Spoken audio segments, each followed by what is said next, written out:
Yesu Kristo. Amen. Urashobora kwicara mwaraheza gihe. Amen. Amen. Uyu munsi rero ndabafitiye ijambo ry'ubuzima. Amen. Ni ijambo rivuga gutanga. Amen. Ngomba ndakwigishe icyo bita gutanga. Haleluya. Urakumva kenshi bavuga ngo gutanga kuzana umugisha kuruta guhabwa. Amen. Haleluya. Ukuboko gutanga niko kuronka. Iyo umufuko urekuye ni uronka icyo winjizayo. Amen. Haleluya. Rero abantu benshi muri iki gihe bariko baratangira Imana. Amen. Cumi baratibagiye, amashikanwa barayibagiye, nabimwe twita umushuzo, ibyo byose baratibagiye. Ariko uyu munsi ndakuzanira ijambo rivuga ngo gutanga kuzana umugisha kuruta guhabwa. Amen. Rero uyu munsi ufise ikirato uragitanga, ufise telefone urayitanga, ufise igitambaro uragitanga, ikintu cyose wazanye ahantu mu ngoro y'Imana tuva ngaha tugitanze mu izina rya Yesu.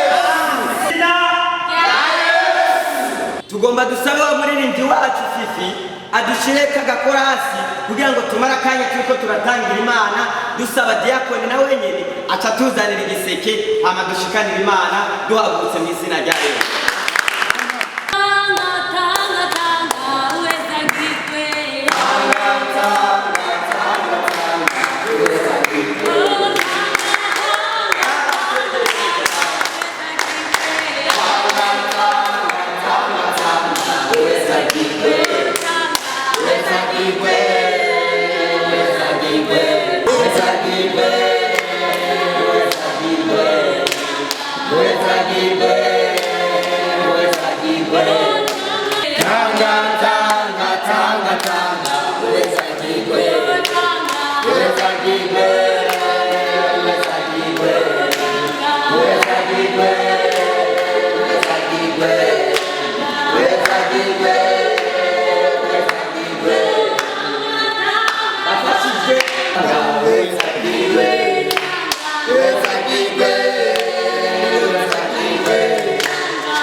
Asengere n'amashikanwa kugira ngo tuce dutaha tuzosubira ku munsi w'Imana nk'uyu. Murakoze cyane.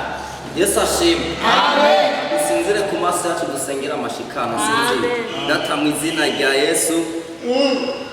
mu izina rya Yesu Kristo w'i Nazareti imbaraga zawe ubushobozi bwawe bwakoze mu izina rya Yesu Mana waremye isi n'ijuru karema n'abatanze mu izina rya Yesu urakoze Mana uhezagire imifuko yitanze mu izina ryawe rya Yesu Kristo amen.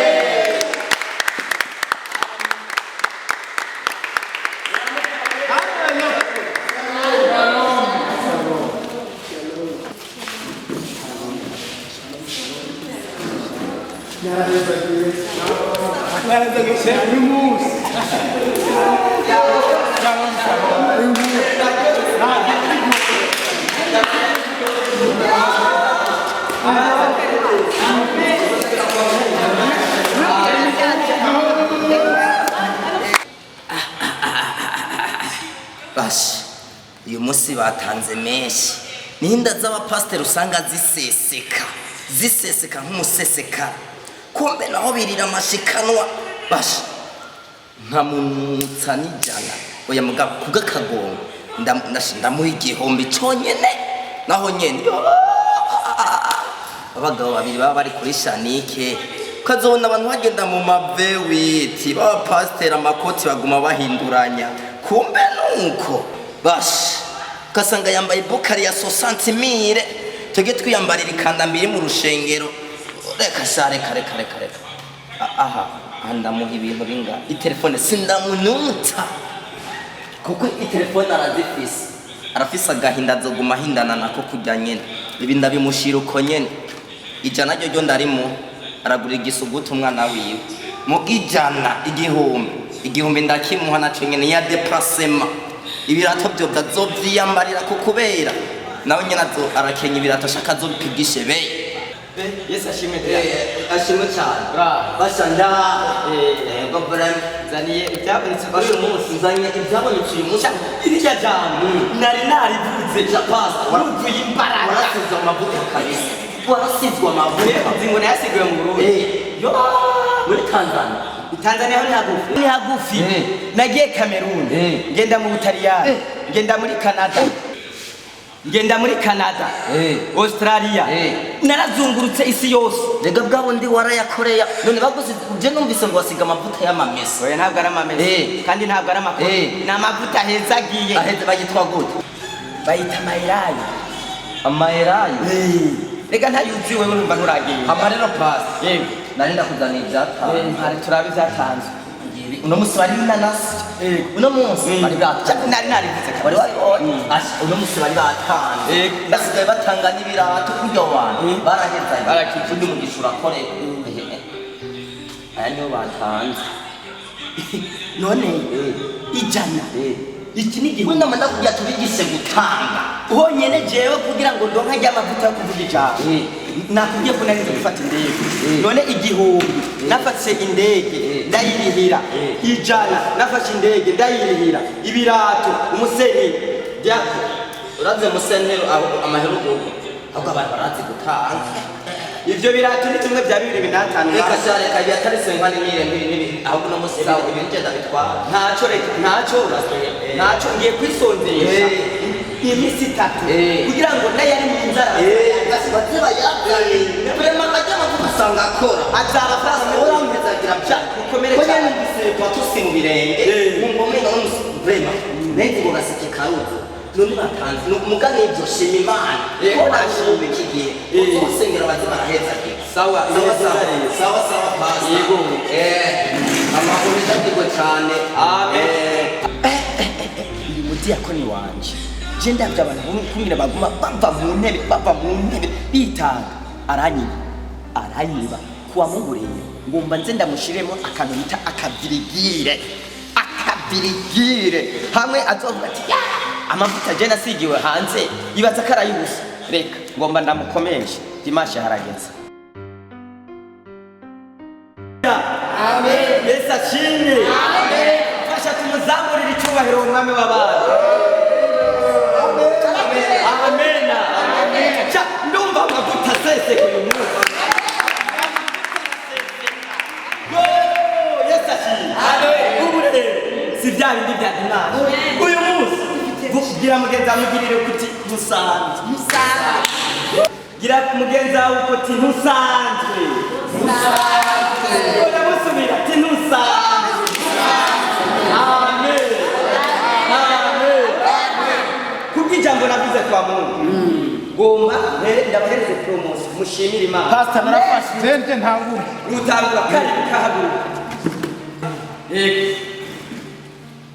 Yesu nashimwe shenge amen Yesu nashimwe kandi amen zenga hamubona zenga hashimwe Imana kubindi Imana yankoreye wa musi kwa Mungu amwe twari ngaha umukozi w'Imana yatwije kuja kuri gutanga umukozi w'Imana no muterwa nkamuhere haleluya ico gihe sinhandoka nayiduharaki ariko rero ninabarikiwe ndonka agahumbi ijana na gatanu ariko uyu munsi ahangaha amahera uyu amahera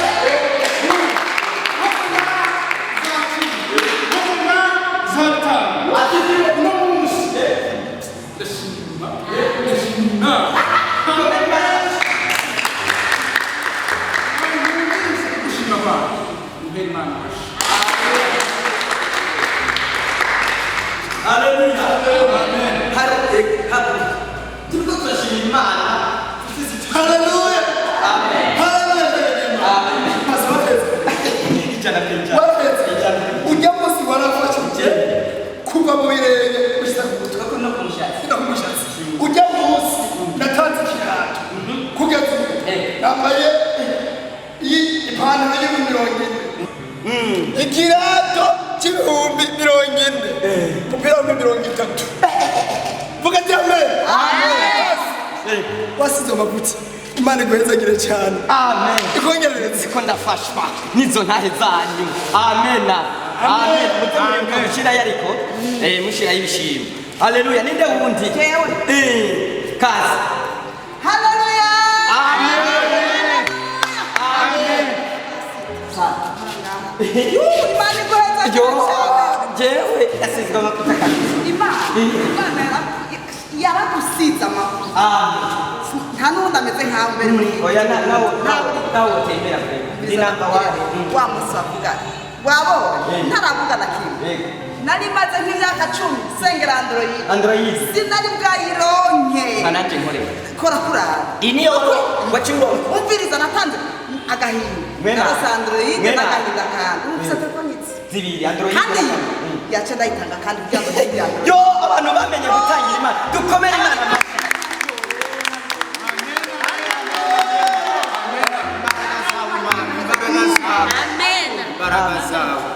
mwarahezagire cyane amen amen Yesu ashimwe amen intahe umunsi ni nyinshi Yesu arazi guca inzu yawe inamira guca inzu yawe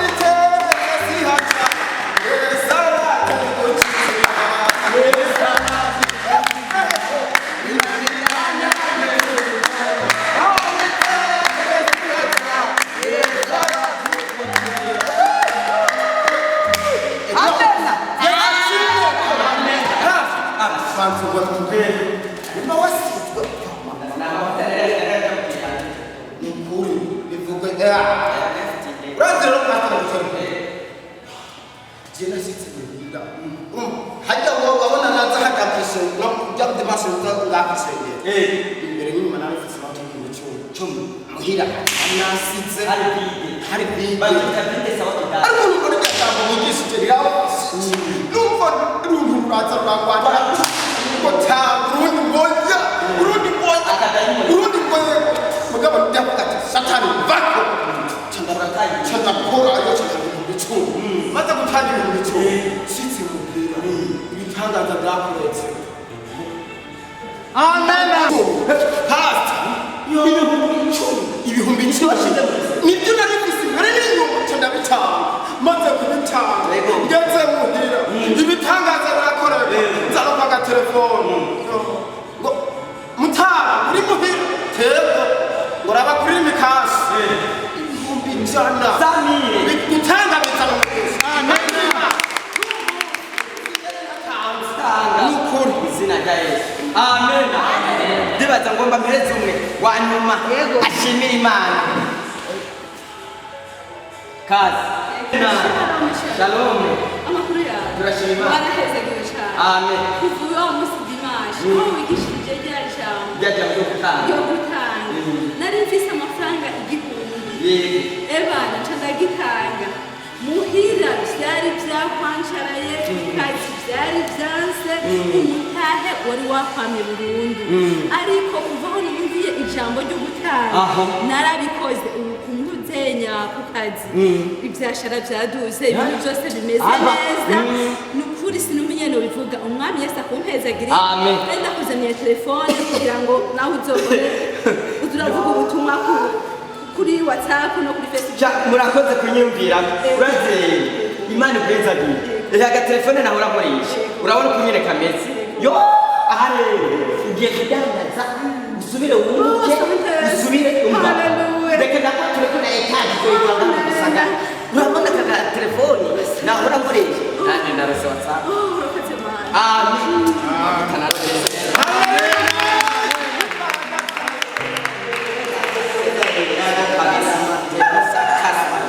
Ndagusengera Imana ikugwikirize mu byawe byose n'abana bawe bazamuke bajye muri za Amerika na Canada hose baze bagwikirize umutima wawe wifuza warahezagiwe. Amen. Yesu ashimwe. Nkuko twabivuganye Dimanche tukavuga ijambo ryo gutanga na n'ubu dushishikare gutangira Imana. Ndibaza batanze mwararose umugisha. Ndashaka ngo n'amahera ngo wabitse hariya mu Rwanda mwino uyakureyo uyazane ushikanira Imana igitengo bishikane isaho ushikane icyo ari cyo cyose ntagire umuntu ashobora kuva ngaha adatanze kuko inaye mushimira Imana zinkoze ku mutima. Amen.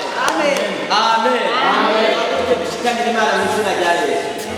Imana shimira Imana yawe.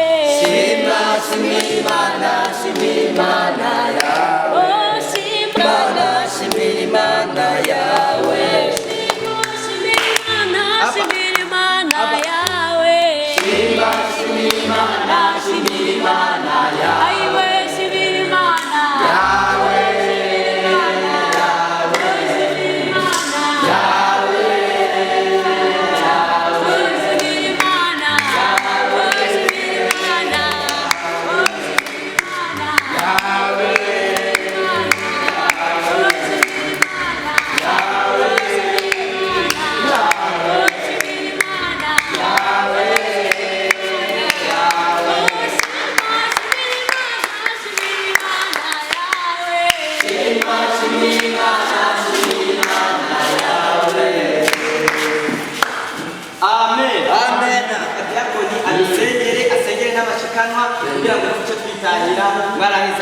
Shalom, shalom. Haleluya. Haleluya. Amen. Dusengere amashikana. Dusinzire ku maso yacu. Haleluya. Dusinzire ku maso yacu. Abantu bavuze gusinzira badasinzira. Mwamuko mukanura amaso murabiki. Abakristo b'iki gihe barantwenze. Dusenge. Data mu izina rya Yesu Kristo. Abakristo badasinzira, bamusinzira. Ureke kuba mukanura amaso. Yesu ashimwe. Amen. Dusinze data mu izina rya Yesu Kristo. Hezagira ishikanwa, hezagira ryavuye nama. Hezagira bitanze bakuye mu ndimiro zitandukanye. Ubagirire neza, bahezagire. Amen. Amen. Amen. Amen. Turarangije muramukanye mwarahezagiwe cyane.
meze neza shima Imana umusuzari bikazi nafashe igifungo cy'imiziyo itatu yego kugira ngo amavuta aboneke kugira ngo cyo gituma ubona bashi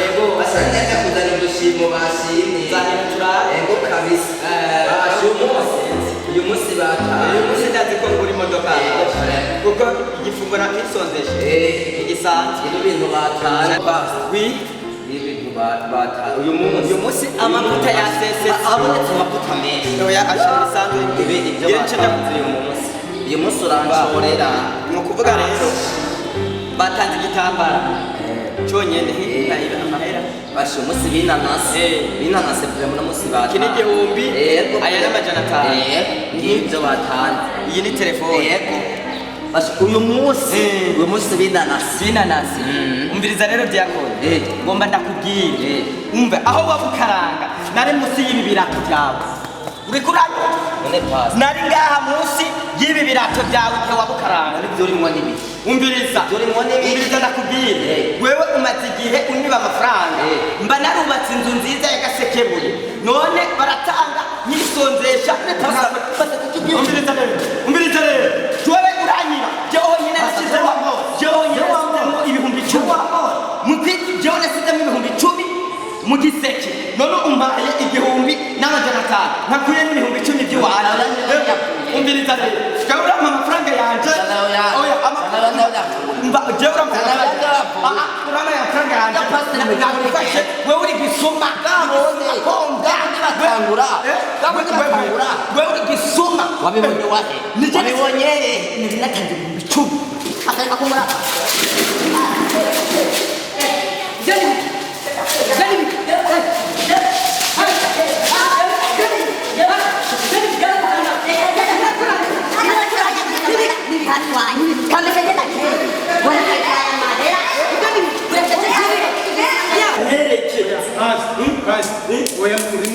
mutubwire ikintu muri ko murahoye tubumvirize mutubwire basi nimureke kubyitaba basi mutubwire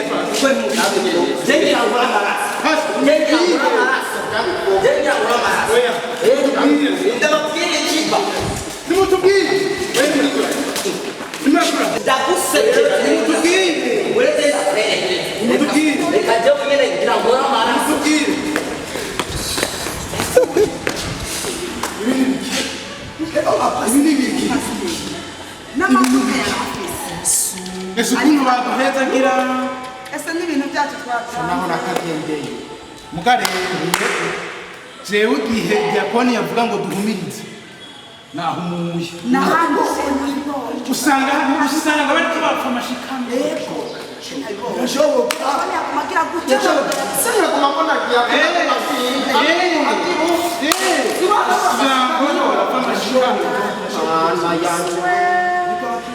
urazi rero abakozi b'Imana bakino gihe abenshi bariyorobeka ngo basitwa amavuta abandi nabo ngo barakitse mugabo agatima ko kwiba katarabaheramo